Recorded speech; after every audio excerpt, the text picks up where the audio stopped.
dari BEM mana? Silakan. Baik.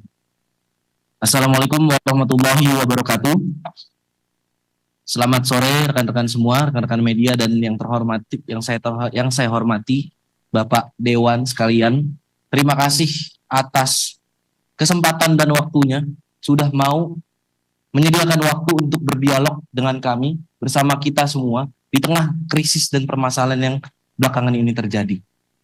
Hidup mahasiswa, hidup rakyat Indonesia.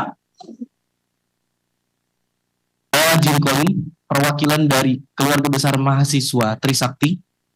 Rasanya beberapa poin yang ingin saya sampaikan sebelumnya sudah tersampaikan dengan begitu baik oleh rekan saya dari BEM UI. Mungkin beberapa poin tambahan yang ingin saya amanatkan kepada Bapak-Bapak Dewan selaku perwakilan kami sebagai mahasiswa dan rakyat Indonesia tentunya.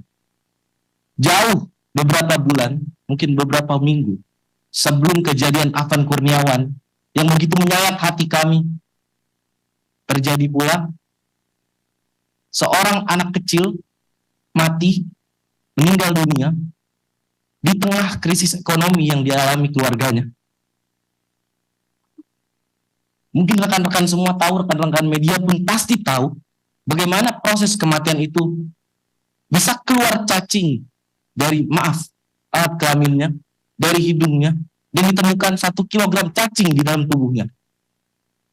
Berselang beberapa minggu kemudian, beberapa saat kemudian, Indonesia merdeka. Kami merayakan 80 tahun kemerdekaan Indonesia. Dan apa hadiahnya? Kita mendapatkan kabar rekan-rekan bahwasannya dewan-dewan yang menjadi perwakilan dari kita semua, yang agaknya kita semua kadangkala, mungkin seringkali tidak merasa terwakilkan, namun dapat mendapatkan kenaikan gaji dan tunjangan yang begitu tinggi. Di tengah kemewahan yang sudah bapak-bapak dan ibu-ibu semua rasakan, dan di tengah tekanan krisis yang masyarakat kecil di bawah alami.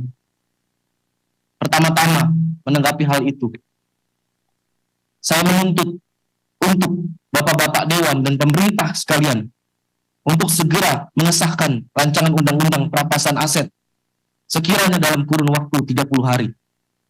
Melihat bagaimana indeks persentase korupsi Indonesia yang saat ini terakhir audit itu mendapatkan skor sebanyak 22.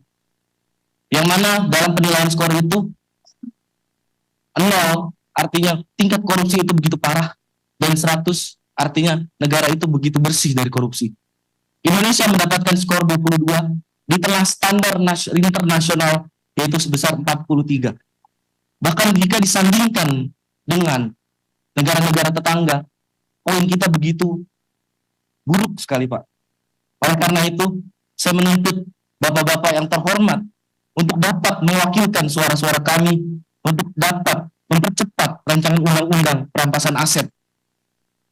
Indonesia sekiranya kehilangan sebanyak 588 triliun akibat korupsi dalam dekade terakhir. Berdasarkan data dari KPK tahun 2024. Aset recovery rate Indonesia hanya 0,2% dibanding standar internasional 3-5%. Kalkulasi impact dana hasil perampasan dapat membiayai pembangunan 2.940 km jalan tol atau 588.000 unit rumah subsidi. Kemudian daripada itu, untuk bersuara. Saya berani bersaksi bahwasannya kami di sini kaum terpelajar, mahasiswa-mahasiswi, tidak mungkin, Pak, kami menyuarakan pendapat kami, aspirasi kami, keluhan rakyat, jeritan rakyat dengan tindakan-tindakan anarkis.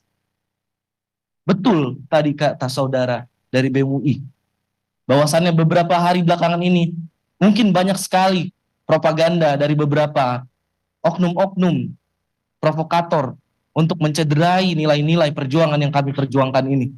Itu sangat menghambat kami dalam bergerak.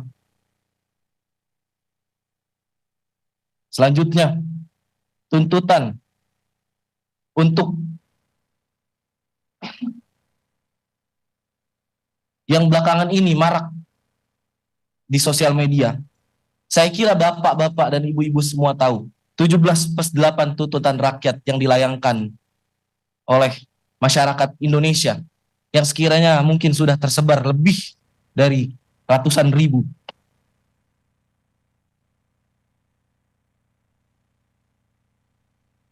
Yang pertama, untuk Presiden Republik Indonesia, merevisi kebijakan fiskal pro rakyat.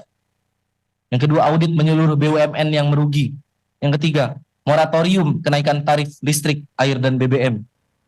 Lalu untuk Dewan Perwakilan Rakyat Republik Indonesia, pembatalan kenaikan tunjangan dan gaji anggota DPR, pengesahan RUU perampasan aset dan RUU pelindungan data pribadi, dan audit kinerja integritas seluruh anggota DPR.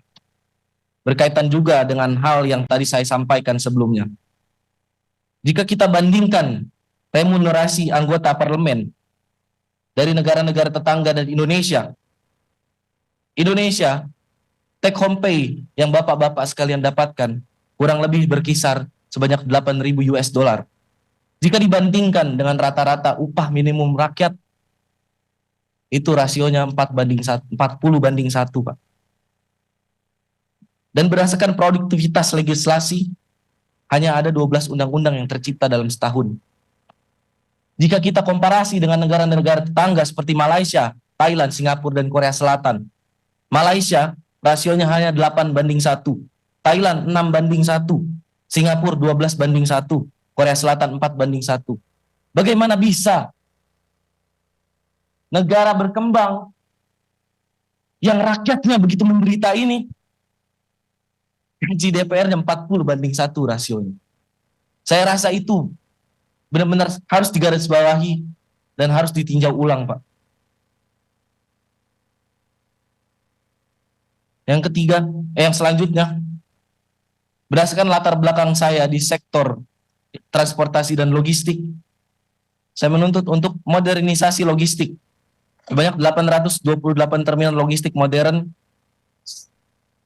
yaitu 1 miliar per unit, sistem tracking digital untuk 100.000 truk nasional, cold storage network di 414 kabupaten atau kota, dan berikan subsidi transportasi publik, subsidi tarif 50% untuk 166 juta perjalanan per tahun, mengingat Indonesia dengan kapasitas penduduk yang begitu besar. Gratis transportasi untuk 8,28 juta keluarga miskin per tahun, dan program Kartu Jakartawan Nasional untuk 41,4 juta pengguna.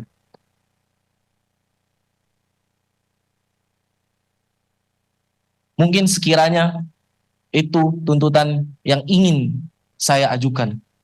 Bahkan saya memohon untuk bapak-bapak sekalian selaku perwakilan saya dan teman-teman semua untuk dapat memperjuangkan hal tersebut. Karena ini berkaitan juga dengan integritas kita, Pak.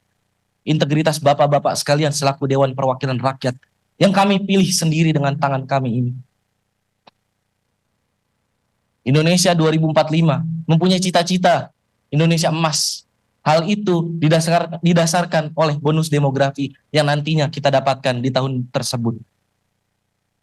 Saya harap kita semua dan bapak-bapak semua yang memiliki peran begitu krusial untuk membina generasi muda ini tidak menyia-nyiakan bonus demografi yang akan datang itu, Pak. Sekian dari saya, terima kasih. Terima kasih dari BM Trisakti.